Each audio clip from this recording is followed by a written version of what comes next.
So setting up rules in QuickBooks Online to save you time, effort, and make way more money. If your QuickBooks still look like a junk drawer, it's not because you're bad at bookkeeping. It's likely because your automation is set up the wrong way, or in my opinion, not set up at all. And here's the kicker. Most people are automating the mess, not fixing it. Today, we're going to talk about setting up rules in QuickBooks Online the right way. Let's get started.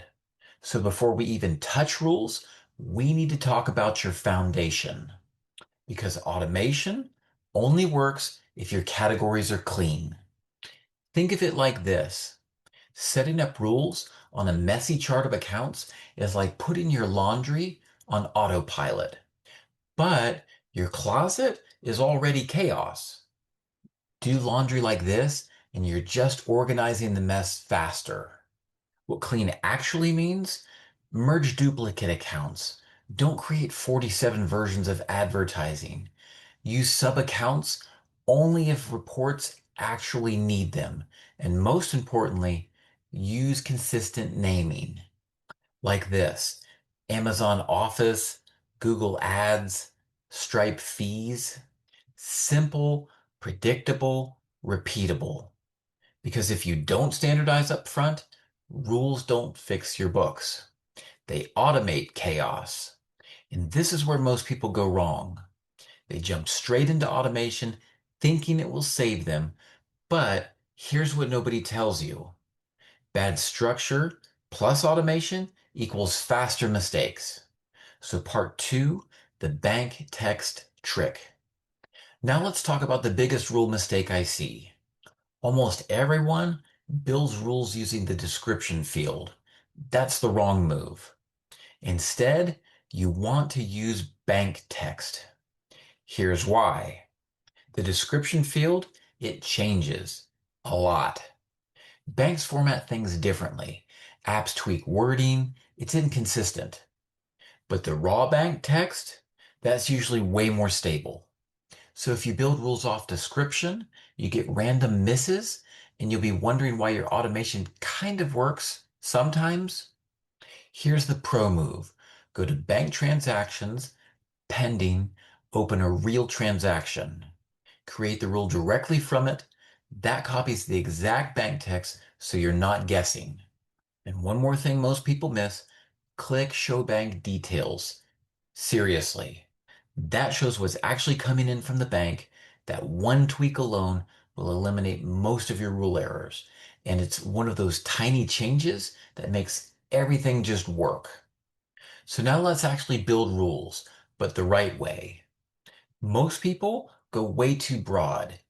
They'll do something like description contains deposit sales, which sounds fine until everything becomes sales.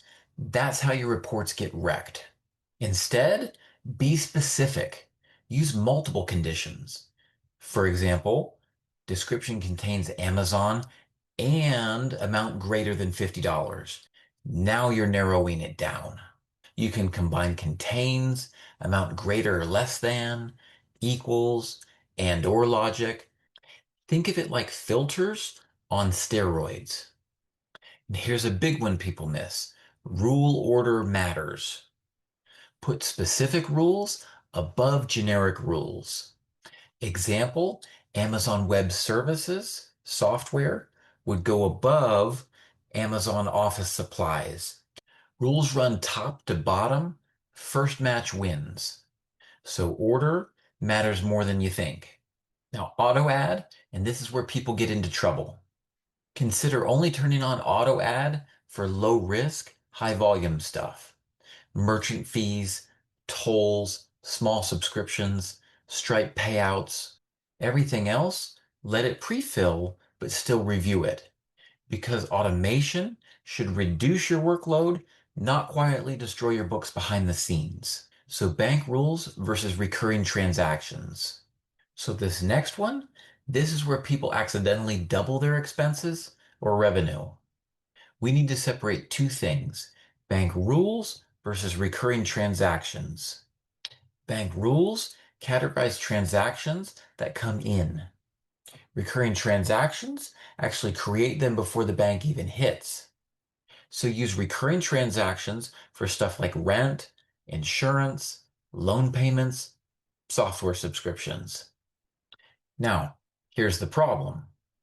If you create a recurring bill and you let a bankroll create an expense, when the payment hits, you just duplicated it. That's how numbers get inflated.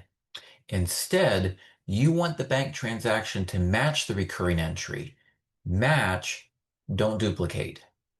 That keeps your accounts payable clean, your revenue accurate, and your reports actually usable.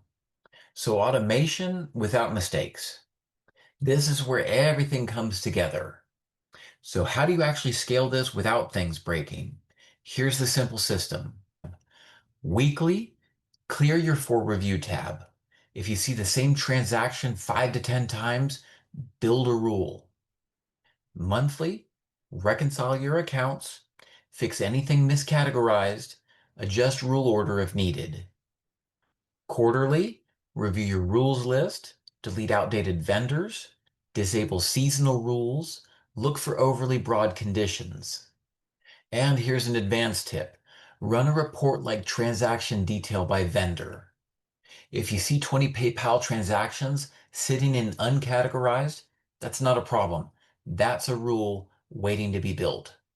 Now, quick side note, if you use Stripe, Square, PayPal, don't book deposits straight into income. Record gross sales, record fees separately, match deposits properly. That's how you keep your revenue accurate instead of underreporting it. So final thought, and here's the big takeaway.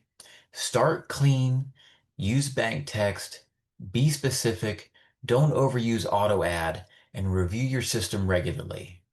Do that, and your books become almost zero touch. You're going to make way more money per hour.